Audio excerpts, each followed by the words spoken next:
ৰাজ্যসভাৰ সাংসদ যোগেন মহন আৰু মাহমৰা সমষ্টিৰ নৱনিৰ্বাচিত বিধায়ক সুৰুজ দিহিঙীয়াক অভিনন্দন। মাহমৰাৰ বিশ্ৰামপুৰ ৰাজহুৱা প্ৰেক্ষাগৃহত ভাৰতীয় জনতা পাৰ্টিৰ দলীয় নেতৃত্বই অভিনন্দন জ্ঞাপন কৰে দুয়োগৰাকী নেতাক। উল্লেখযোগ্য যে মাহমৰা সমষ্টিৰ পৰা প্ৰথমবাৰৰ বাবে বিধায়ক হিচাপে নিৰ্বাচিত হৈছে সুৰুজ দিহিঙীয়া। আনহাতে ৰাজ্যসভাৰ সাংসদ হিচাপে যোগেন মহন নিৰ্বাচিত হোৱাৰ পিছত এই অভিনন্দন জ্ঞাপন কৰে দলীয় কৰ্মীয়ে।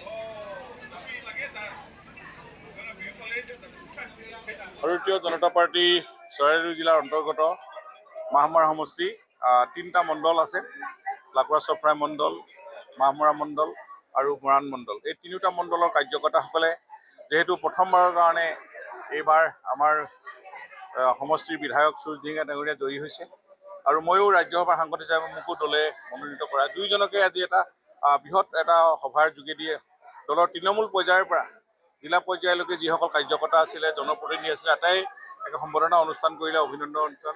আমি নিশ্চয় গৌৰৱান্বিত হৈছোঁ আৰু এই কাৰ্যকৰ্তাসকলে হৈছে দলৰ শক্তি আৰু তেওঁলোকৰ শক্তিয়ে আজি আমাৰ ভাৰতীয় জনতা পাৰ্টীৰ বিধায়ক সুৰুজ দিহিঙীয়া ডাঙৰীয়াক বিপুল ভোটত জয় কৰিবলৈ সক্ষম হৈছে।